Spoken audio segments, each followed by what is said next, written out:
Pessoal, então, dando continuidade aqui à aula 3 da nossa disciplina de legislação ambiental e do SNUP, a gente vai falar um pouco agora sobre as unidades de conservação da nossa região, tá? Então, vamos lá? Parte 2 da aula 3, beleza? Então, vamos lá. Essas aí são as unidades de conservação federais do Brasil. A gente vai dar uma olhadinha nas unidades de conservação aqui da nossa região.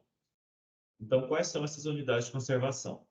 De uso sustentável, a gente tem a APA, nascente do Rio Vermelho, aqui onde ocorre a maior parte da atividade turística da nossa região aqui. A Reserva Extrativista Recanto das Araras de Terra Ronca, em São Domingos. E a Floresta Nacional da Mata Grande, também em São Domingos. E de proteção integral, a gente tem uma quantidade maior. A gente tem o Revis Veredas do Oeste Baiano, que o NG Mombaí também é responsável, pertinho aqui de Mombaí, no estado da Bahia. A gente tem o Parque Nacional da Chapada dos Veadeiros, que é a unidade de conservação mais visitada e mais conhecida do Nordeste goiano, uma das mais conhecidas do Brasil. O Parque Nacional Grande Sertão Veredas, que pega um pedaço de Minas e um pedaço da Bahia. O Parque Estadual de Terra Ronca, também lá em São Domingos, assim como a Reserva, e a Resex e a Flona. E duas unidades de conservação municipais, o Parque Natural Municipal do Ribeirão da Prata, Posse, e o Parque Natural Municipal do Piqui, em Mombaí. Então, vamos falar um pouquinho de cada uma dessas unidades, beleza?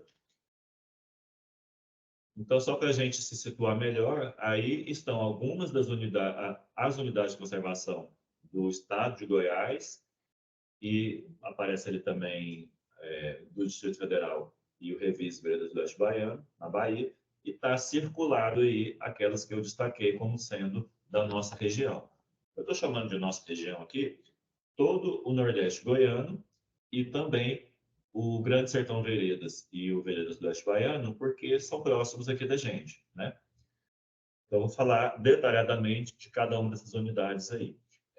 Está separado ali, pessoal, são as unidades federais, tá? O Parque de Terra Ronca e os parques municipais não estão aparecendo nesse mapa aí.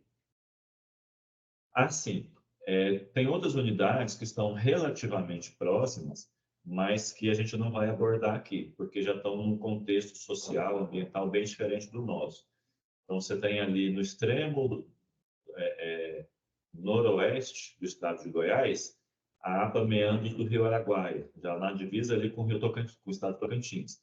A gente tem lá em Brasília a APA do Planalto Central, Parque Nacional de Brasília, Flona de Brasília, várias unidades lá do Distrito Federal que a gente também não vai abordar.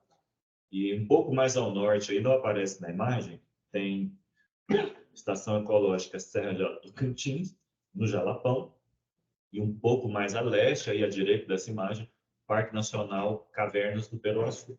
Então, a gente, apesar de serem unidades que Cavernas do Peroçu, por exemplo, tem muito em comum com a nossa região, a gente não vai abordar porque está num contexto bem diferente. Eu acho que dificilmente a gente vai conseguir algum tipo de parceria, de compartilhamento de experiências práticas assim no cotidiano no âmbito do turismo com essas regiões.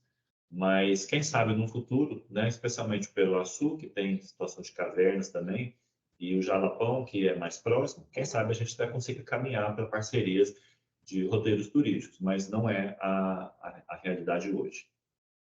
Então, vamos lá. Eu vou começar pela APA, vou fazer uma apresentação bem sucinta sobre a APA, porque a gente vai ter depois uma aula somente sobre a APA Nascente do Rio Vermelho. A gente vai falar todos os aspectos, vai ser mais de uma hora, falando somente sobre essa unidade de conservação. Mas eu acho importante já introduzir algumas questões aqui para contextualizar junto com as outras unidades da região. Então, vamos para a ficha técnica. Ela foi criada por um decreto sem número, um decreto presidencial do ano de 2001, então já é uma unidade de conservação com mais de 20 anos de existência, relativamente antiga, os padrões das unidades de conservação federais. Não é das mais antigas, mas também não é das mais novas. Tem uma área de quase 180 mil hectares, abrangendo 4 municípios: Mambaí, Damianópolis, esses pega integralmente os municípios, né? Eles estão inteiros dentro da APA, com exceção da área urbana, que está excluída do polígono da APA, e pega também mais da metade do município de Buritinópolis e uma parte grande ainda do município de Poce. E no decreto de criação, os objetivos da APA, que estão descritos lá, são esses aí, ó. Proteção do patrimônio espeleológico, ou seja, das cavernas, dos recursos hídricos, dos rios e nascentes, dos atributos naturais, ou seja, das paisagens, os morros, as cavernas, os cânions, né, os atributos naturais que ensejaram a criação da APA. E também da diversidade biológica. Então, apesar de a APA ser uma categoria muito permissiva, a APA Nascentes do Rio Vermelho tem o objetivo de proteção da diversidade biológica. Também, o monitoramento e fiscalização das atividades econômicas, da pesquisa e do turismo. Então, são atividades que podem ser e são realizadas dentro da APA, inclusive atividades econômicas mais impactantes, como agropecuária, mineração, usina hidrelétrica. E dentre os objetivos da APA, tem o monitoramento e a fiscalização dessas atividades. Não é que seja proibido, mas são atividades que acabam tendo uma fiscalização mais intensa por estarem dentro da APA. E ainda está explicitamente lá o fomento à pesquisa, à participação social e à educação ambiental. Então, vocês veem que o turismo aparece de forma muito de passagem, né, como uma atividade que deve ser fiscalizada. Nem tem lá o incentivo, o estímulo às atividades turísticas. Quando a APA foi criada, ainda não existia toda essa exploração turística que existe hoje na região. Então, no decreto de criação, os objetivos que foram definidos naquela época, 2001, ainda não se tinha a ideia de como o turismo iria avançar na nossa região. Nós estamos elaborando o plano de manejo da APA, inclusive está ali, ó, plano de manejo em elaboração. Nós estamos elaborando e serão acrescentados novos objetivos para, certamente, o turismo, o ordenamento turístico, apoio, a capacitação, deverá entrar como objetivos da APA Nascentes do Rio Vermelho, pelo plano de manejo, certo? Então, vocês estão vendo que não é somente o ato de criação que define os objetivos da unidade, né? O plano de manejo também define objetivos da unidade de conservação. O Conselho Gestor da APA ele foi criado mais de 10 anos, uns 15 anos atrás, funcionou durante um tempo e depois se desmobilizou.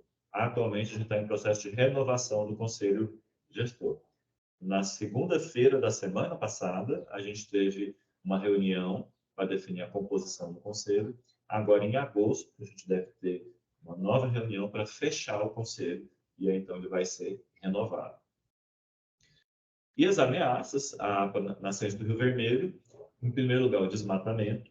É uma das unidades de conservação maior área desmatada anualmente no Cerrado. Em 2021, ela ficou em primeiro lugar. 2022, eu acho que não foi fechado ainda esse levantamento, mas é uma categoria que permite o desmatamento, mas a gente tem certeza que a maior parte desse desmatamento que está sendo feito na APA é ilegal.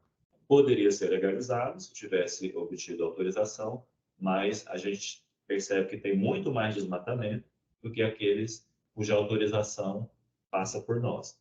Então, a gente sabe que a maioria é ilegal. E a maior parte, aliás, o que mais preocupa de desmatamento da APA é o desmatamento em área de preservação permanente, especialmente a quedas de nascentes e beiras de rio. Por quê? Porque esse desmatamento afeta um dos principais objetivos de criação da APA, que são as cavernas e os recursos hídricos. Então, a gente vem procurando priorizar a verificação desses desmatamentos em áreas de preservação permanente. Bom, a APA também sofre muito com a incidência de incêndios florestais, especialmente nos ambientes mais sensíveis, que é o caso das veredas. Então, o cerrado ele é bastante resiliente à ocorrência do fogo, ele consegue se recuperar de forma até rápida.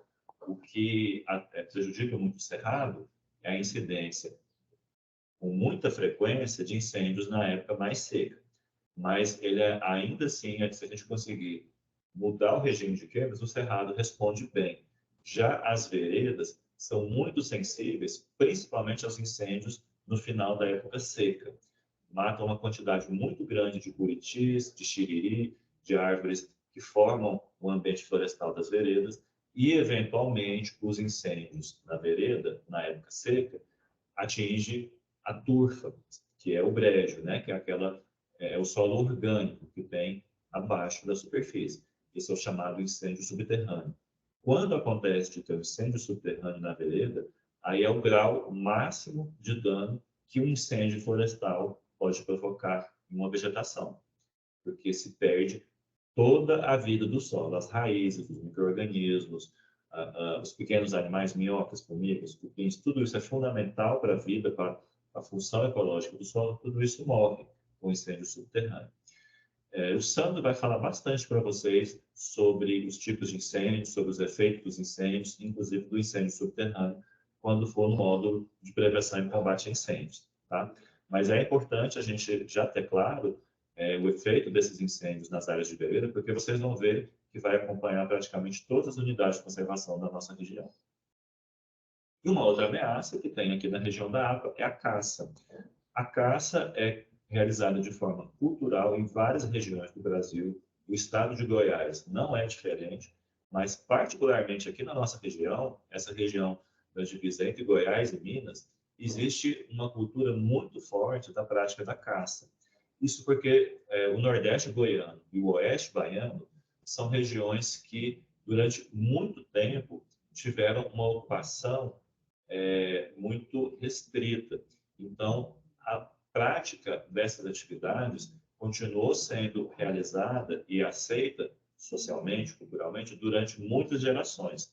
Hoje a gente vive numa situação em que já não tem mais uma quantidade de animais tão grande para essa prática, e as pessoas que estão praticando essa atividade são em número muito maior do que era 50, 100 anos atrás. Então, naquela época, a caça era não só uma atividade que não tinha tanto impacto sobre a fauna como tem hoje, como era também uma atividade mais importante para o sustento e para a soberania alimentar das pessoas que viviam aqui na região.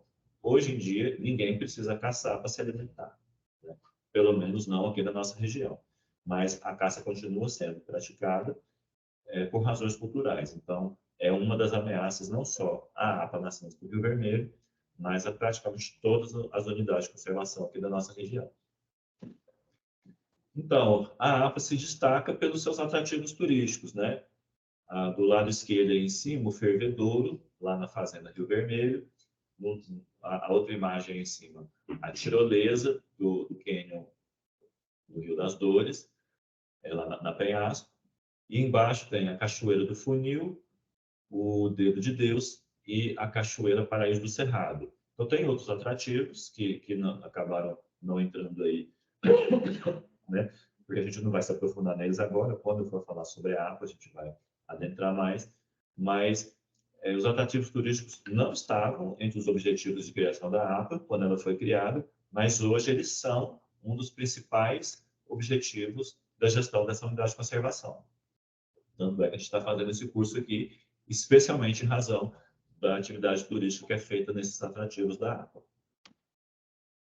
Então, do mapinha aí, para a gente entender melhor, né, eu resolvi colocar aí o mapa da APA junto com o do Revis, para poder entender melhor a abrangência das unidades de conservação que o NGI Mambaí faz a gestão. Então, em azul, a APA Nascente do Rio Vermelho, pegando aí todo o município de Mambaí da Menópolis, mais da metade do município de Posse, e uma área grande ali aliás, mais da metade do município de Buritinópolis e uma área grande do município de Posse. E em verde, o Revis das Veredas do Oeste Baiano, está quase inteiro localizado no município de Jaguarandi e um pedacinho ali no município de Cocos. Então, vocês conseguem ver aí, a leste da APA, isso aí é o limite entre Goiás e Bahia. Então, vocês estão vendo que o Revis Veredas do Oeste Baiano, apesar de estar na Bahia, ele está muito mais próximo das cidades de Goiás, né? A cidade de Cocos e de Jaborandi, o centro urbano, a sede da cidade, fica bem longe da unidade de conservação. Por isso que a gestão dele é feita a partir aqui de Mambaí. Bom, falando então do refúgio, né, vamos entrar aqui na ficha técnica dele. Foi criado também por um decreto sem número. Vocês vão ver que é muito comum a criação de unidades de conservação por decretos não numerados. Não sei dizer por que acontece isso, né? Muitos decretos acabam saindo sem numeração. E o do refúgio também, assim como da APA, foi feito dessa forma. No ano de 2002, então foi criado logo depois da APA Nascentes do Rio Vermelho. Tem uma área de 128 mil hectares, ele é um pouco menor do que a APA, porém ele tem uma extensão muito grande, né? Você viu naquele mapa lá que ele é bem comprido, ele tem em torno de 100 quilômetros de extensão. Apesar da área não ser muito grande, os deslocamentos dentro do refúgio são demorados e são extensos. A gente precisa deslocar distâncias muito grandes para sair de uma ponta a outra da unidade. Ele foi criado com o objetivo de proteger ambientes naturais onde sejam asseguradas as condições para a existência e reprodução das espécies da flora local e da fauna residente ou migratória. Então, o que acontece? Existe a fauna local, que é aquela que fica permanente ali na região ao longo do ano, e existe a fauna migratória, que é a fauna que vai mudando de lugar à medida que as chuvas vão escasseando em lugar e é, vai começando a chover em outros lugares. Então, tem várias espécies de animais, especialmente aves, mas não só aves, que são espécies migratórias, são espécies que fazem migração em razão das condições climáticas. E o refúgio de vida silvestre é uma área importante para várias espécies migratórias. Então, tem aves que migram da América do Norte lá para o sul da América do Sul. Faz essa migração todos os anos, acompanhando as chuvas e a disponibilidade de alimentos.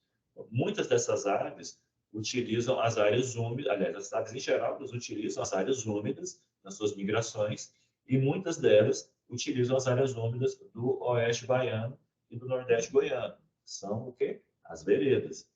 Então, não é à toa que o nome da unidade leva as veredas do oeste baiano. Então, é uma unidade muito importante, especialmente para essas espécies migratórias. O refúgio ele não tem plano de manejo e não tem conselho gestor. Assim que a gente concluir a formação do conselho da APA e a elaboração do plano de manejo da APA, a gente planeja iniciar a formação do conselho do refúgio e a elaboração do plano de manejo do refúgio. Mas com a equipe de 3 servidores, com toda a demanda que a gente não consegue dar conta de fazer nas 2 unidades simultaneamente. E as ameaças, também é uma unidade que sofre bastante com o fogo. Eu diria que ele sofre até mais do que a APA com o fogo. No refúgio, a gente vê veredas em um estágio mais avançado de degradação decorrente do fogo. No oeste baiano, a seca nas veredas ela está sendo mais intensa do que na região do nordeste goiano. Provavelmente porque lá, topograficamente, é mais alto. Né? Lá é o topo do chapadão do oeste baiano. O nordeste goiano, as veredas são formadas na parte, em geral, 50, 100 metros abaixo do topo do chapadão do oeste baiano. Então, quando tem o rebaixamento do lençol freático, o oeste baiano sente mais. Então, por conta disso que as veredas estão mais degradadas lá do que na APA. E estão bastante degradadas. E as nascentes de rios lá estão praticamente todas bem comprometidas. As veredas já morreram. A gente vai ver vereda sadia ainda, com o brejo encharcado, nas partes mais baixas do refúgio. Também sofre com a fragmentação de hábitats. Vou mostrar no mapinha daqui a pouco. Vocês vão ver que o refúgio é praticamente uma ilha de vegetação preservada, cercada por áreas de empreendimento agropecuário, especialmente plantios de milho, soja e algodão. Então, isso é ruim para a unidade de conservação, porque ela perde conectividade com outras áreas naturais. O que é a conectividade? É a troca de genes dos animais e plantas. Então, os animais e plantas que estão no refúgio, eles têm muito pouca troca de genes com animais e plantas em outras regiões, em outros ambientes, porque está cada vez mais ilhado. Isso se chama fragmentação de hábitats e é um problema que o refúgio enfrenta. também enfrenta problema com agrotóxicos. Então, as áreas de lavoura, muitas vezes elas chegam até o limite do refúgio e existe o uso de agrotóxicos nessas áreas.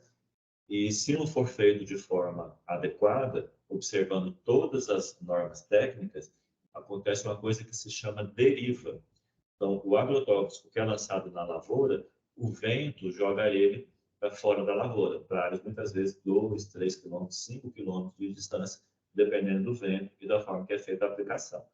E a gente já recebeu mais de uma vez, a gente recebe todo ano, denúncias de agrotóxico chegando dentro da unidade, chegando nos assentamentos e provocando a morte de plantas.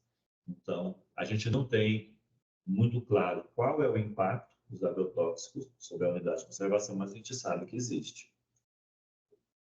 E também sofre com a caça, né? Provavelmente até mais do que a água, porque como o refúgio ele é mais preservado, tem uma maior disponibilidade de alimentos, principalmente de frutos, para os animais. E se tem mais animais comendo frutos, esses animais são presa dos predadores. Então a gente tem uma fauna mais abundante no refúgio. E onde tem mais bicho, evidentemente, é lá que o caçador vai querer atuar, né? Bom, então, nesse mapinha aí, em preto, os limites do refúgio, né? Em preto ali na parte de dentro, né? Em amarelo, a área de o entorno de 5 quilômetros, eu acho que esse é de 5 quilômetros, o buffer de 5 quilômetros em volta do refúgio. Então, vocês estão vendo, tudo que está em verde é vegetação nativa. O que está em branco, meio cor-de-rosa, assim, indo para o roxo e para o vermelho, são áreas antropizadas, áreas que teve desmatamento, que foram convertidas para outros usos. Então, essa imagem ainda é um pouco antiga, viu, gente? Deve ser de pelo menos uns 5 anos atrás. Então, hoje já avançou bastante o desmatamento no entorno do refúgio e vocês estão vendo que ele vai ficando cada vez mais isolado, né? A parte leste do refúgio, aquela parte mais larga, né? mais arredondada, ainda tem uma maior conectividade com outras regiões. Mas a parte oeste, próximo das nascentes do rio Pratudã e Pratudinho, ela já tem muito pouca conectividade com outros fragmentos. Então, a fauna e a flora dessas regiões acaba tendo uma troca gênica muito menor com a fauna e a flora que não estão dentro da unidade, que estão em outras áreas de preservação, em outras áreas de vegetação nativa. Bom, seguindo então, a Floresta Nacional da Mata Grande é uma unidade de conservação que já teve a sua gestão feita a partir do escritório de Amavaí, mas que hoje está sem gestor. Tá? Não tem ninguém respondendo pela gestão dessa unidade, infelizmente. Também foi criado por um decreto sem número em 2003, então no ano seguinte ao do refúgio. É uma unidade pequenininha, 2.000 hectares, tem o objetivo de promover o manejo do uso múltiplo dos recursos naturais, a manutenção e a proteção dos recursos hídricos e da biodiversidade, a recuperação de áreas degradadas, a educação ambiental, bem como o apoio ao desenvolvimento de métodos de exploração sustentável dos recursos naturais das áreas limítrofes. Então, esse último objetivo aí, gente, tem muito a ver com a realidade dessa unidade de conservação. Apoio ao desenvolvimento de métodos de exploração sustentável dos recursos naturais nas áreas limítrofes à Floresta Nacional. Então, a Flona da Mata Grande, ela constitui a reserva legal de um assentamento do INCRA. Então, vocês conseguem ver aí no mapa, principalmente ao norte e ao oeste da Flona, está bem quadriculado, tem vários quadradinhos aí. Essas são as parcelas, são os lotes do assentamento. Então, ela foi criada porque esse assentamento foi criado numa região onde tem afloramentos calcários e a ocorrência das matas secas. E esse fragmento, onde criou a Flona, que é a reserva legal do assentamento, é um dos maiores fragmentos de mata seca da região do Nordeste goiano. Então, apesar dela ser pequenininha, é uma unidade de conservação importante. As matas secas são dos tipos de vegetação mais ameaçados do Cerrado. porque são áreas com muita fertilidade. Apesar de ter afloramento rochoso, não serem áreas propícias para a agricultura, são áreas de solo muito fértil. Então, o pessoal faz muito desmatamento de mata seca para a formação de pasto, que são pastagens excelentes. Isso faz com que a mata seca se torne cada vez mais rara. E nesse lugarzinho aí, nós temos mais de 2.000 hectares de mata seca que nunca foi desmatada, né? Mata primária. Bom, a unidade de conservação não tem plano de manejo e nem conselho gestor, não tem nem equipe gestora, infelizmente. E quais são as ameaças? Primeiramente, o corte de madeira. Então, tem muita madeira boa, madeira de lei, angico, jatobá, aroeira, principalmente. E existe muito roubo de madeira. Corte lá não é permitido, o corte, apesar de ser reserva legal do assentamento, e ser permitido, né, o corte em reserva legal, isso se limita a 1 metro cúbico por ano por propriedade. Então, no caso do assentamento, que é uma reserva coletiva, né, eu acho que nem se aplica essa norma. Então, nem seria permitido o corte de madeira. E a gente recebe, eventualmente, denúncia de pessoas que estão entrando lá, cortando madeira, seja para uso nas parcelas do assentamento, seja para comercialização em outras regiões. Então, a gente pegou uma vez um carregamento de madeira aqui na APA, em Buritinópolis, que era oriundo de São Domingos. A gente acredita que veio, possivelmente, da flora Mata Grande. Então, apesar dela nunca ter sido desmatada, ela sofre com corte seletivo de madeira. Também sofre com acidente de fogo. Praticamente todas as unidades do Cerrado têm problema com fogo, mas não é uma das principais ameaças lá, até porque a mata seca é um ambiente que não queima muito, né? Quando a gente for falar da APA, eu vou explicar um pouco melhor isso, mas a mata seca é um ambiente que o fogo tem mais dificuldade de entrar e normalmente ele não causa tanto estrago, como na vereda, por exemplo. Ele também sofre com a caça, né? Muita ocupação no entorno da flora, ela está no meio de um assentamento, então tem muitas pessoas morando próximo dela. É zona rural, tem pouca fiscalização, pouca presença do poder público, então a prática da caça é mais comum nesses ambientes.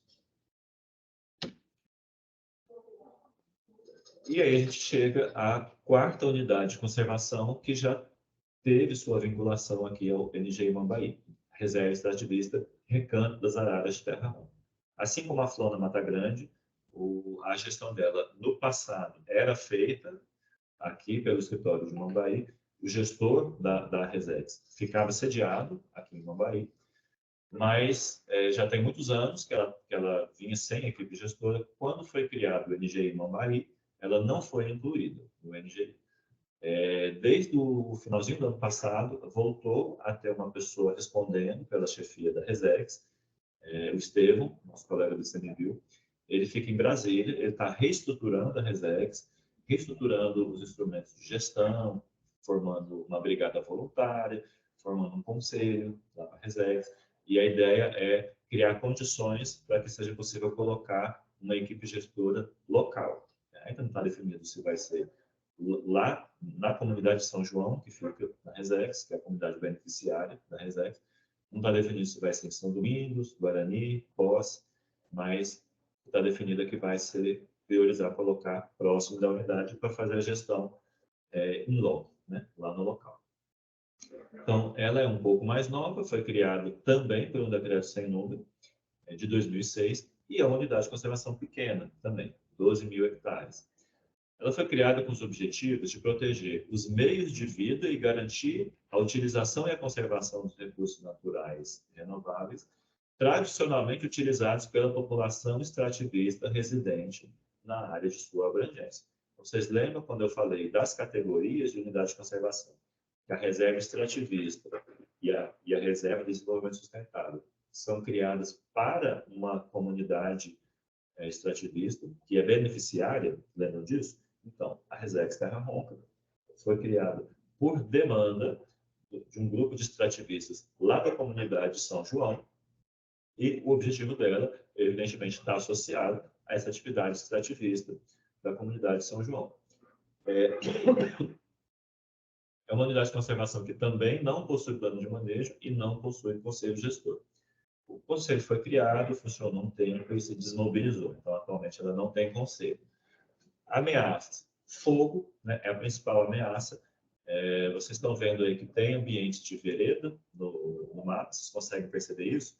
Essas áreas ao leste da reserva, onde tem áreas de cerrado mais marronzado, meio cinza, e áreas bem verdes no meio dessas áreas de cerrado. Essas áreas verdes são as veredas. Inclusive, tem algumas veredas belíssimas lá, veredas muito largas, com 2, 3 quilômetros de largura.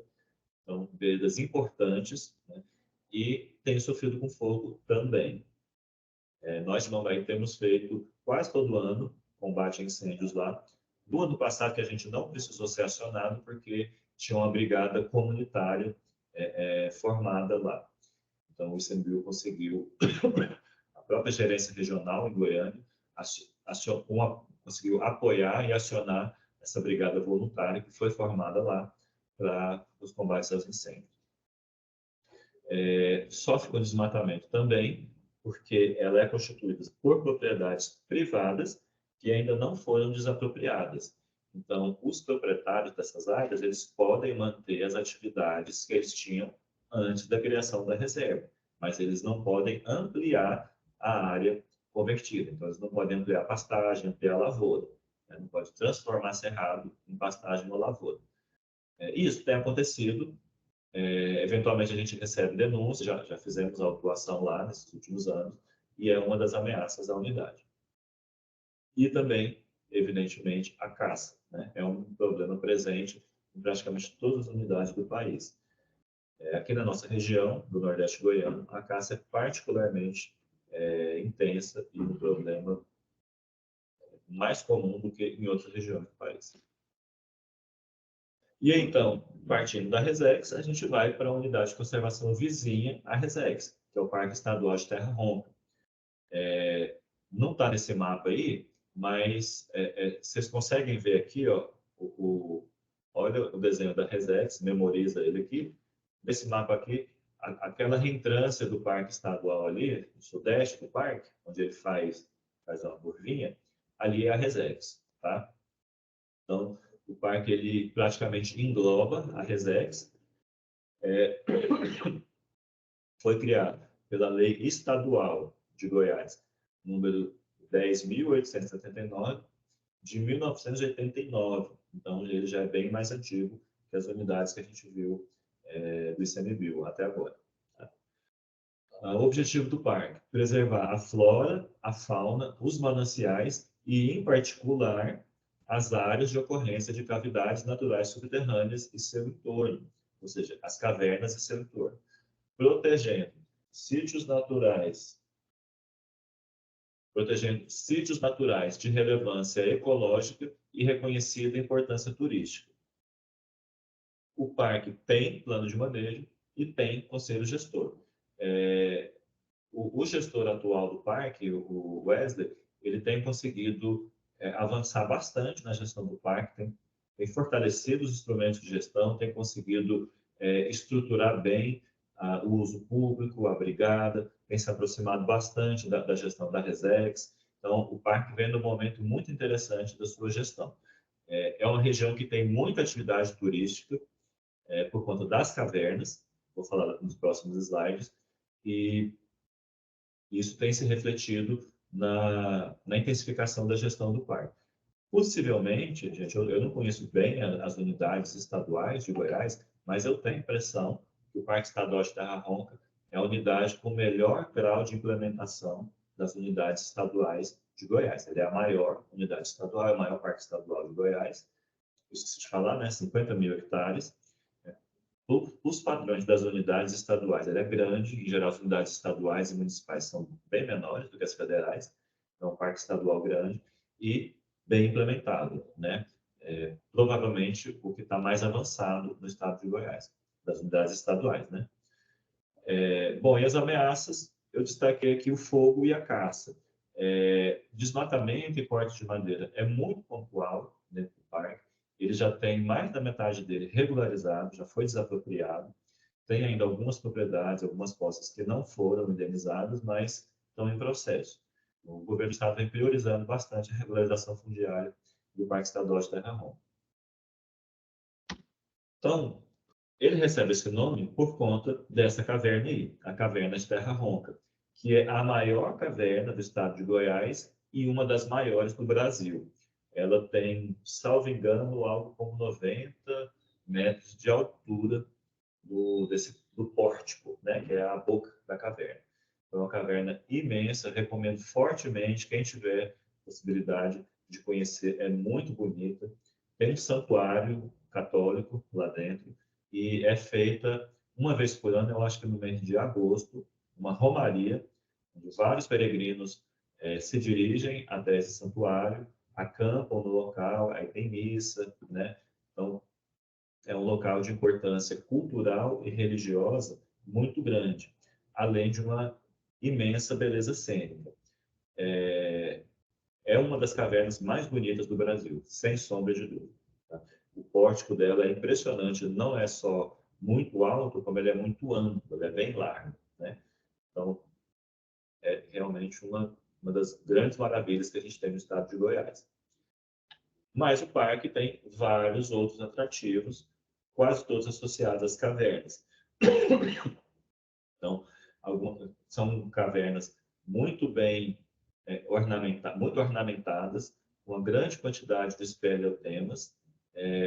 Nessa foto aí, evidentemente, tem um jogo de luzes, né, para dar coloração variada e tudo, mas salões muito grandes em algumas dessas cavernas e condutores muito bem capacitados, qualificados. O pessoal já conduz há muito tempo lá, teve alguns eventos de treinamento, né? Então, eu acho que é uma região que tem muito a compartilhar aqui com o turismo que a gente faz aqui na APA, na Centro do Rio Vermelho. Inclusive, já tem condutores que estão operando nas duas regiões. Depois, quem quiser, quem tiver interesse, pode me procurar em particular, a gente pode colocar em contato aí, tá bom? E eu quis destacar aqui uma atividade que o pessoal faz lá na Gruta da Angélica, que eu acho extremamente interessante. Tem um lago dentro da gruta onde o pessoal faz uma performance, né, com os turistas todos sentados de frente para o lago, apagam as lanternas, aí os condutores dão a volta, vão lá do outro lado do lago e focam as lanternas no lago e a gente observando o lago, a gente vê o reflexo dos espeleotemas no teto da caverna e dá a impressão de ser uma cidade. Então, é uma experiência incrível, né? É uma surpresa, né? Tá tudo escuro, de repente eles ligam as lanternas e a gente vê aquela coisa mais linda, que é uma coisa até simples de se fazer. E eu acho que ideias assim a gente pode adequar e apropriar, se apropriar delas, né? E aplicar aos atrativos que a gente tem aqui na APA. Então, como eu falei, né, eu acho que a gente tem muito a ganhar com o compartilhamento de experiências, de roteiros entre a APA e o Parque Estadual de Terra Ronca. Não é longe daqui, dá acho que 2 horas, 2 horas e meia de carro, 180 quilômetros mais ou menos, até a comunidade de São João, né, que é o ponto de apoio lá do parque onde moram a maioria dos condutores. Então, eu acho que é muito interessante a gente intensificar essa relação com o pessoal lá do Parque de Terra Ronca. Bom, seguindo aí, então, a gente chega ao Parque Nacional da Chapada dos Veadeiros. Provavelmente todos vocês já ouviram falar, é um parque muito famoso, um dos mais famosos do Brasil. Certamente o mais conhecido da nossa região, na verdade, todo o estado de Goiás, e o mais visitado também. Sim, é o mais visitado de Goiás também. E um dos mais visitados do Brasil. Né? Deve estar no patamar hoje de algo como 50 mil a 100 mil turistas por ano. Como veio a pandemia, teve uma caída muito grande, está retomando, mas nos níveis pré-pandemia, chegava a ter 80 mil visitantes por ano, só dentro do parque, né? Sem contar a Chapada dos Veadeiros inteiro, que é muito maior que o Parque Nacional. Bom, o Parque da Chapada dos Veadeiros foi criado pelo decreto 7.492 de 1972. Porém, ele foi criado com limites diferentes dos limites atuais. Hoje, ele está com 240 mil hectares. Ele foi criado com um tamanho bem maior do que isso. Acho que algo como 500 mil, 400 mil hectares, alguma coisa assim. E aí teve uma redução do parque, depois ele foi ampliado novamente, depois ele foi reduzido e ficou muitos anos com um tamanho bem menor do que esses 240 mil, acho que era algo como uns 80 mil hectares, algo assim. Vou voltar um pouquinho aqui, pessoal, só para mostrar para vocês o desenho anterior do parque, tá? Porque nesse slide aqui tem, olha lá. Estão vendo ali dentro do círculo vermelho ali, na parte mais a noroeste ali, o desenho do parque, uma mãozinha para frente, outra mãozinha para trás, assim? Aquele era o desenho anterior. E aí, em 2000 que ano que foi? Eu acho que foi 2018, acho que foi o 17.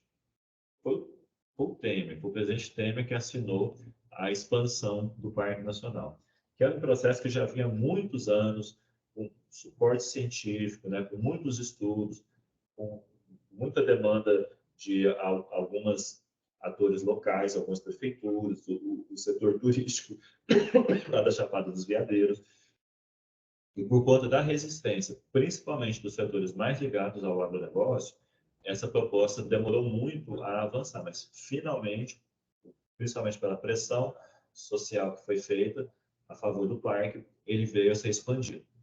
Atualmente, o governo do estado de Goiás faz uma pressão para diminuir o parque novamente. Não exatamente o governo do estado, né? Os políticos do estado de Goiás que estão no lado da situação, que estão na base de apoio do governo. Né? Mas não é propriamente o governo, são deputados que têm feito essa pressão. Existe um projeto de lei para diminuir o parque novamente.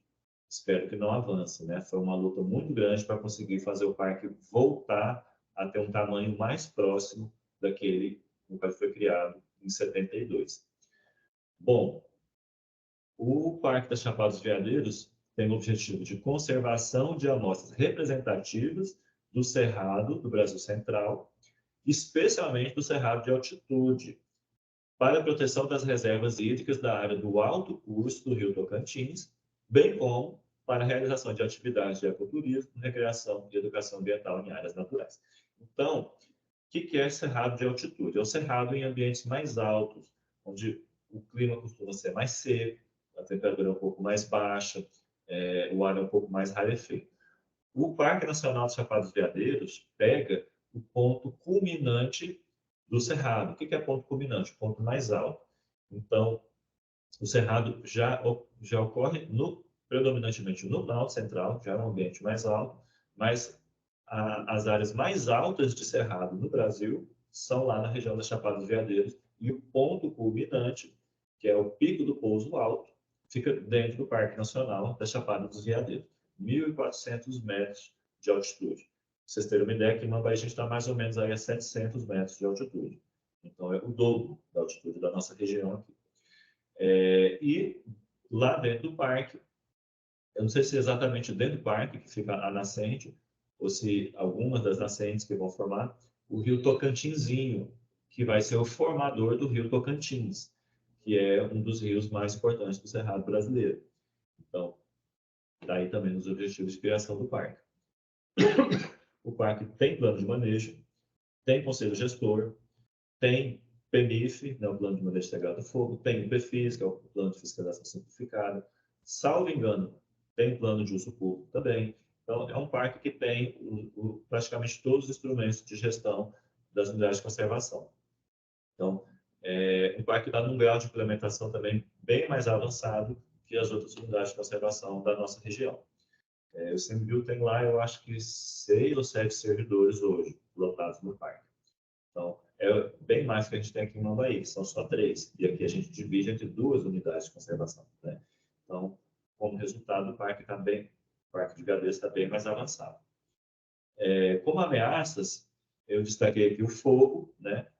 Como toda unidade do Cerrado, sofre muito com fogo, principalmente os ambientes úmidos. Tem vereda lá no parque, tem ambientes úmidos de mata de galeria, mas os ambientes secos também são bem sensíveis, cerrado rupestre, campo rupestre, são sensíveis à ocorrência recorrente do fogo, e em veadeiros é um dos das regiões onde mais tem problema com fogo no Cerrado. Então, como é um parque que tem muita visibilidade, quando tem fogo lá, isso ganha os jornais, sai na imprensa internacional.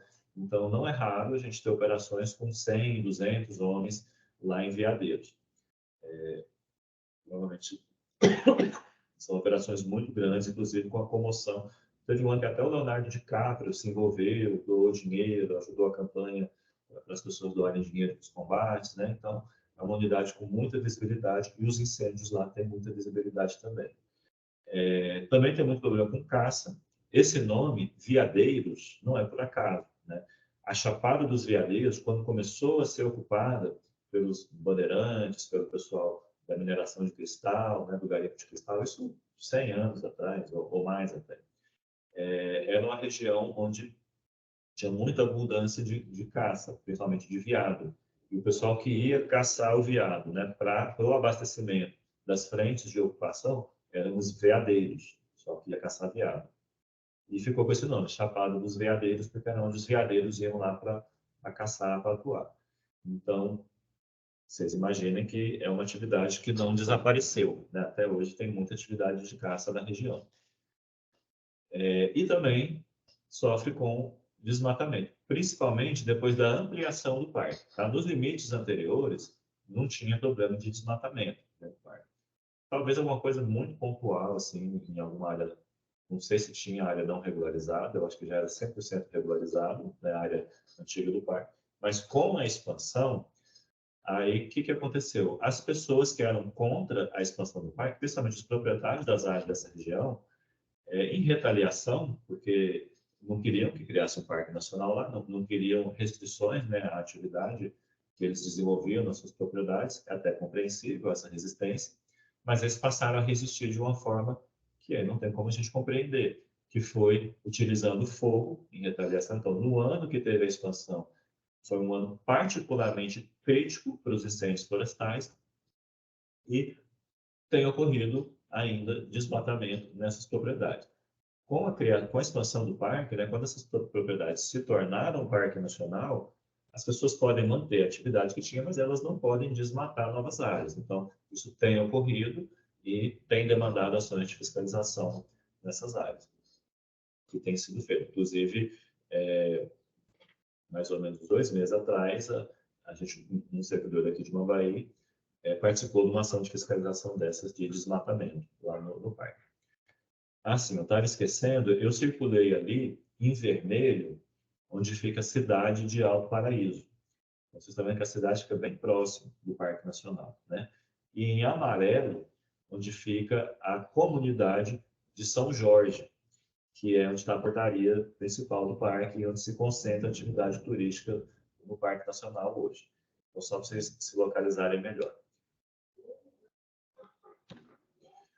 Bom, algumas das paisagens mais bonitas do Brasil são as que são encontradas lá no Parque Nacional da Chapada dos Veadeiros. Esse aí é o Salto do Rio Preto, que é constituído por 2 saltos, né? O Salto 1, que é de 80 metros, e o Salto 2, que é de 120 metros, esse que tem 2 quedas. Eu, pessoalmente, isso é uma coisa muito subjetiva, né, pessoal? Mas eu, pessoalmente, considero o Salto do Rio Preto a cachoeira mais bonita do Brasil, tá? Depois das cataratas, né? Eu acho que a Cataratas do Iguaçu nem entra nessa disputa, porque é uma das 7 maravilhas do mundo natural, né? Teve uma eleição, uma definição aí do mundo inteiro e na América do Sul só as Cataratas do Iguaçu que entraram. Então, eu acho que inclusive são cataratas, né? Nem entra na minha visão, é outra escala de grandeza, de beleza. Mas tirando as cataratas, na minha humilde opinião, o Salto do Rio Preto é a cachoeira mais bonita do Brasil. Realmente é deslumbrante. No poço ali do Salto 1, dá para nadar, né? Tem que tomar um pouco de cuidado, né? Tem uma corda ali que delimita a região.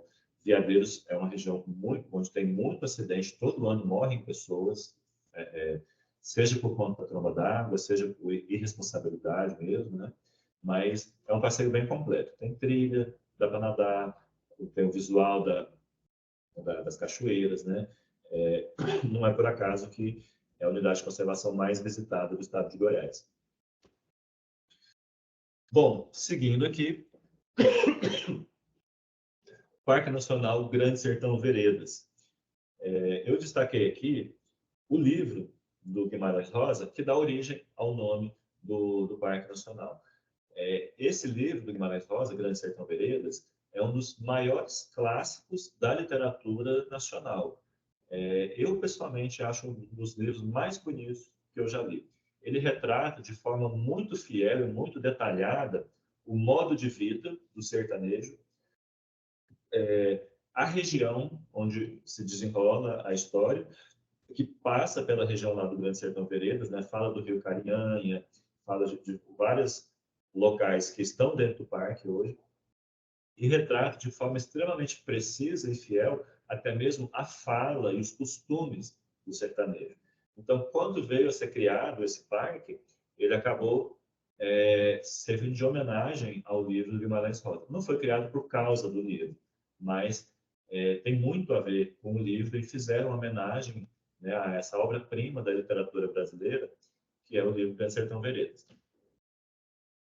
Então, eu optei por colocar o mapa dele junto com os mapas aqui das unidades do NGI, para vocês verem como é perto, né? Então, o Grande Sertão Veredas é esse que está ao sul, né?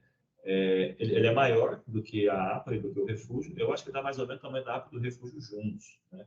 A APA e o refúgio junto vai ser um pouco menor do que o Grande Sertão. E ele pega ali o estado da Bahia e de Minas Gerais. Não chega a pegar o estado de Goiás, mas ele passa rente à região que a gente chama de trijunção, que é onde se encontra Bahia, Minas e Goiás. Então, a fazenda lá, a Fazenda Trijunção, né, inclusive é um atrativo turístico, tem um mirante, né, tem, apesar de ser área particular, eles trabalham com turismo lá nessa região e é uma região turística também. Bom, a maior parte do Grande Sertão Veredas está na Bahia, mas ele tem uma área grande em Minas também. Quando ele foi criado, ele pegava somente o estado de Minas. Tá? Depois, com a ampliação, eu acho que pegava um pedacinho da Bahia. Com a ampliação, que ele passou a abranger, ele praticamente triplicou de tamanho e passou a abranger aí uma grande área do estado da Bahia. Foi criado pelo decreto 97658 de 89, então também é uma unidade de conservação um pouco mais antiga. Acho que é o mesmo ano do Parque Estadual de Terra Ronca, né, se eu não estou enganado. E tem uma área de 230 mil hectares, então é uma das maiores unidades de conservação do Cerrado, junto aqui com a área atual, né, do Grande Sertão Veredas. A gente tem unidades maiores, tem unidades bem maiores, inclusive, quase 1 milhão de hectares no Cerrado, mas Veadeiros e Grande Sertão Veredas estão entre as grandes do Cerrado. O objetivo: proteção de espécies da flora e da fauna, algumas ameaçadas de extinção, e de ecossistemas típicos do Cerrado, além da pesquisa científica, educação ambiental, recreação em contato com a natureza e estímulo ao desenvolvimento regional em bases sustentáveis. Basicamente é o que tem lá no SNUC, né, para a categoria de Parque Nacional. Ele tem plano de manejo e tem conselho gestor. Na verdade, é uma grande façanha esse parque está num grau de implementação mais avançado com esses instrumentos, do plano de manejo, de conselho, porque o parque nunca teve uma equipe grande. Acho que nunca teve mais do que 3 servidores. Atualmente só tem um servidor. E ainda eu acho que a colega que estava lá foi embora, ficou só o chefe do parque. Estavam 2 servidores quando eu estive lá, no final do ano passado, mas a colega que estava lá estava de saída. Então, provavelmente hoje só está com um servidor do parque.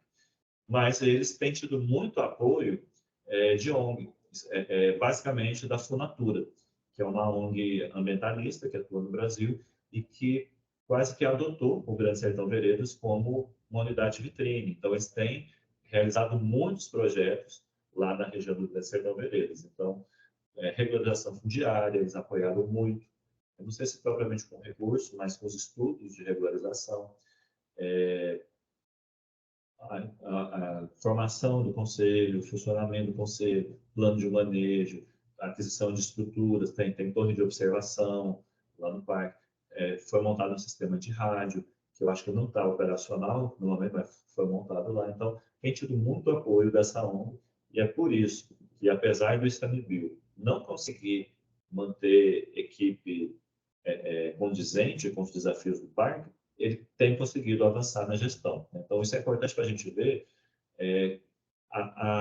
como faz diferença você ter as ONGs e outras entidades atuando no apoio à gestão das unidades de conservação. Se não fosse a Funatura, provavelmente o Grande Sertão Veredas estaria num nível de implementação muito pior do que está hoje. E, em termos de ameaças, né, fogo e caça é o que mais tem de problema lá, assim como na maioria das unidades do Cerrado. Mas o Grande Sertão Veredas tem sofrido particularmente com os incêndios, principalmente na porção baiana do parque, na parte norte ali. Esse rio maior que vocês estão vendo ali no norte do parque é o rio Itaguari. O Itaguari e os seus afluentes têm sofrido muito com incêndios que vêm principalmente de fora do parque. Em 2019, 2020, a gente apoiou um combate a incêndio lá na parte norte do parque. Vocês estão vendo aí como fica perto, né, de Mambaí, como fica perto das nossas unidades, a porção norte do parque. Então, a gente tem trocado algumas experiências lá com o Grande Sertão, tem dado um apoio razoável para a gestão do parque. Assim, a sede do parque fica em Chapada Gaúcha, que é lá no sul do parque. Tá? Então, é bem distante da porção norte. Muitas vezes é mais fácil para a gente, saindo de Mambaí, chegar lá na parte norte do parque, do que para a equipe que está lá na Chapada Gaúcha, né?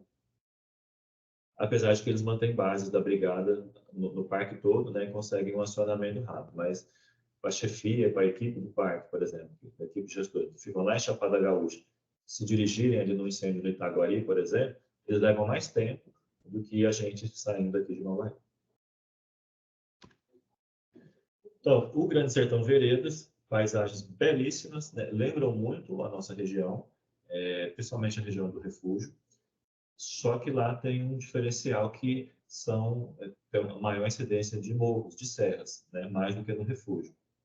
Então, o parque ele praticamente se localiza numa bacia, ele pega a divisa ali de Bahia, Minas e Goiás, é um grande bacião geológico, né, que dali para fora, né, os rios correm do norte de Minas, os rios da Bahia correm para dentro do parque e os rios de Goiás correm para o estado de Goiás. Então, forma quase que uma bacia mesmo, o parque pega ali dentro daquela região. E com a formação de muitas veredas e uma abundância de fauna, que é uma coisa impressionante. Eu nunca vi tanto bicho como a gente vê lá no Grande Sertão. A gente, uma vez, praticamente viu o veado trombando. O colega falou assim, o veado campeiro. Eu olhei para ver e vi um veado caxingueiro. Eu falei, não é campeiro não, é caxingueiro, é campeiro. Só que ele estava olhando um e eu estava olhando o outro. Tanto bicho que tem lá. No mesmo momento, a gente vendo dois veados diferentes. É uma coisa impressionante. Apesar dessa beleza toda, dessa abundância toda, é um parque muito pouco visitado. Tá? Deve receber algo como 1.000 turistas por ano, que é muito pouco, porque o acesso é difícil, para andar lá dentro tem que ser com veículo traçado, né? Não tem toda essa rede de turismo que a gente tem aqui na nossa região, né? com uma grande disponibilidade de condutores, com agências que captam o pessoal para levar lá e tudo, né? Não tem todo esse trade turístico montado. Tem condutores turísticos lá, só que é uma realidade diferente, é muito menos procurado. Né? Bom, seguindo então aí a nossa primeira unidade de conservação municipal, o Parque Natural Municipal do Pequi, aqui na cidade de Mambaí. É um parque pequenininho, 2.300 hectares, vocês estão vendo aí o desenho dele, e a gente ficou aqui o símbolo de Goiás, Bahia e Minas, né? Não tem nada a ver, isso é tudo o estado de Goiás. Isso foi uma falha na elaboração da água. Pertinho da cidade de Mambaí, não deve dar 1 quilômetro de distância, né, dos limites da cidade até os limites do parque. Foi criado pelo decreto municipal, né, parque municipal, decreto do prefeito, decreto número 621 de 2012. Então, é um parque novo, tá, com 11 anos de existência. Objetivo: preservar os ecossistemas naturais existentes, possibilitando a realização de pesquisas científicas e o desenvolvimento de atividades de educação ambiental e de turismo ecológico. assegurar a manutenção das nascentes, mananciais e demais corpos hídricos e o patrimônio espeleológico existente em sua área de abrangência, e a melhoria da qualidade de vida da população. Então, é um parque que se destina à preservação, à visitação e à melhoria da qualidade de vida, como dispõe lá no SNU. Mas ele inclui, dentre os objetivos, eu queria destacar aí, o patrimônio espeleológico. Tá? Existem cavernas dentro do parque, não são muitas, eu acho que tem umas 2 ou 3 só.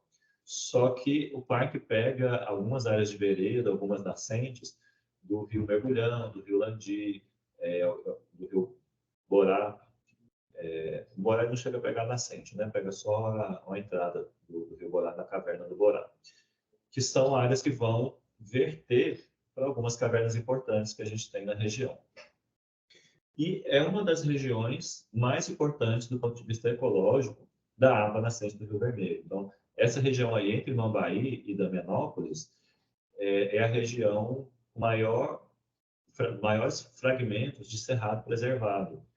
E o parque foi criado justamente numa área ali de cânions, de nascentes, de veredas, que tem uma riqueza biológica particularmente importante, mesmo no contexto dessa região aí. Então, apesar dele ser pequenininho, é uma unidade de conservação importante no sistema regional aqui da APA. Bom, ele não tem plano de manejo e não tem conselho, e a ameaça principal também, fogo e caça. Especialmente na vereda do Mergulhão, que é essa mais a leste, aí, não sei se vocês conseguem ver, uma vereda que nasce fora do parque e corre para dentro dele. A vereda do Mergulhão tem mais ou menos 6 quilômetros dela, que ela foi totalmente destruída pelo fogo. Então morreu, acabou a vereda, destruiu toda a turfa, secou, só corre água na época da chuva, para de chover, ela seca. É uma tristeza que aconteceu. E a gente está com um projeto de restauração dessa vereda. Esperamos que seja bem sucedido. Né? A restauração de vereda ainda é uma coisa muito nova e é um desafio muito grande do ponto de vista técnico. Bom, o Parque do Piqui tem os seus atrativos turísticos também, ainda não estão sendo explorados comercialmente, porque o parque ainda é uma fase muito inicial da sua implementação, mas tem um potencial muito grande. Então, em cima à esquerda aí é o Morro do Borá. Daqui de Mambaí a gente consegue ver esse morro, né? Tem uma vista muito bonita lá de cima. Tem outros morros, tem outros mirantes bonitos dentro do parque. À direita aí é a entrada da caverna do Borá, que é uma das cavernas mais interessantes da nossa região. Apesar de ser uma entrada um pouco difícil, ela tem um rastejo dentro da água, então nem todo mundo tem espírito de aventura para entrar numa caverna como essa, mas é gratificante a travessia. Passa por várias cachoeiras dentro da caverna, inclusive uma cachoeira de 15 metros de altura. Então, é uma travessia com um potencial turístico muito grande. E à esquerda ali, né, a vista geral dos cânions, dos paredões lá dentro do parque, apesar dele ser pequeno, tem essas formações aí extremamente bonitas e com grande potencial de exploração turística. E, por fim, a nossa última unidade de conservação da região, o Parque Natural Municipal do Ribeirão da Prata, lá em Posse. Eu coloquei nesse mapa aí, tentei mostrar a proximidade dele com a APA. Então, o parque é esse verdinho aí mais em cima, e mais embaixo é o limite norte da APA. Então, está fora da APA, diferentemente do Parque do Piqui, que está dentro da APA, mas ele está bem próximo da APA Nascente do Rio Vermelho. E ao nordeste aí, né, próximo do parque também, em cima à esquerda, aliás, noroeste, né, do lado de cima à esquerda da foto, é a cidade de Posse, que também está bem pertinho ali do parque. Vocês estão vendo aí essa rodovia que passa entre a cidade de Posse e o parque? Essa é a 020. A 020 passa margeando os limites do parque do Ribeirão da Prata. Ele foi criado pela Lei Municipal 11.199 de 2014. Então, em geral, os parques, as unidades de conservação, são criadas por decreto, mas podem também ser criados por lei. Tá? No caso do Parque do Ribeirão da Prata, foi criado por uma lei da Câmara Municipal de Posse. Tem uma área de 3.167 hectares, também é um parque pequeno. Em geral, os parques municipais são pequenos. E tem o objetivo de preservar a qualidade das águas do reservatório de captação de águas para abastecimento público de Poços. Então, já é logo o primeiro objetivo, né? O abastecimento da cidade de Poços, para quem conhece, a LA020, quando vai chegando em Poços, a gente passa uma baixada ali, onde tem uma vereda, a gente passa exatamente do lado da captação que faz abastecimento da cidade de Poços. Do lado direito, né, de quem está indo para a Bahia, a gente passa ali na captação. E o parque protege a bacia de captação. Então, a maior parte, não sei se toda a bacia, ou se a maior parte da bacia que vai formar o Ribeirão da Prata ali, está dentro do parque. Então, o principal objetivo de criação dele foi esse, né? Garantir o abastecimento da cidade de Poços, porque a cidade está crescendo rapidamente. Mas também tem o objetivo de proteção da flora e da fauna, das belezas cênicas e controlar a ocupação do solo na região, podendo conciliar a proteção da fauna, da flora e das belezas naturais com a utilização para fins científicos, bem como para o desenvolvimento de atividades de educação e interpretação ambiental. Então, por estar tão perto da cidade, assim como o Parque do Piqui, a possibilidade de levar escolas, levar pessoas para fazer atividade de educação ambiental, de implementar trilhas para as pessoas irem lá passear, em contato com a natureza, é uma possibilidade muito grande, né? O parque não tem plano de manejo nem conselho gestor, e como ameaças eu coloquei aqui também o fogo e a caça. Tá? Diferentemente do Parque do Piqui, ele ainda não tem regularização fundiária. Então, o Parque do Piqui já está 100% regularizado, já foi desapropriado, foram pagos, né, os proprietários que tinham área lá. O do Ribeirão da Prata ainda não. Então, ainda está pendente a regularização da seção fundiária das propriedades. Eu não consegui encontrar fotos do parque, eu não tenho, nunca fiz fotos lá desse parque, e também não consegui encontrar. Aí o que eu fiz? Eu fui no Google Street View, que é uma função do Google Earth. Você tem um menininho lá, você puxa ele, joga ele na estrada, e ele vai mostrar as fotos que o Google fez no local. Então, aqui, essa foto, essa imagem foi feita no trevo de Posse, né, de quem está vindo da Bahia em direção ao Alvorada. Posse está aí do lado direito, do lado esquerdo, do lado da rodovia, dá para ver uma vereda lá embaixo. Aquilo ali é o parque do Ribeirão da Prata. Então, aquela vereda é o Ribeirão da Prata, e bem ao lado ali da rodovia tem a captação de água do abastecimento da cidade de Poços. Então, apesar de pequenininho, ele tem uma importância, tem sua importância biológica e ecológica, por ser área preservada, área de vereda, que são ambientes importantes, mas ele tem uma importância que vai muito além da questão meramente do ambiente natural, que é a segurança hídrica de uma cidade de mais de 30 mil, quase 40 mil habitantes. É a maior cidade do Nordeste goiano, a cidade de Poços. Então, a água que o pessoal utiliza lá é captada, né, nessa bacia aí, e o parque protege a captação essa captação para abastecimento de Poços. Bom, pessoal, o que eu tinha aqui para apresentar para vocês sobre as unidades de conservação da nossa região era isso. Tá? Com isso, a gente finaliza, eu acho que a gente finaliza essa aula, e depois eu vou gravar o vídeo da próxima aula, beleza? Espero que tenham gostado. Não deixe de fazer os exercícios que eu vou colocar referente a essa aula sobre o SNUC e as unidades da nossa região.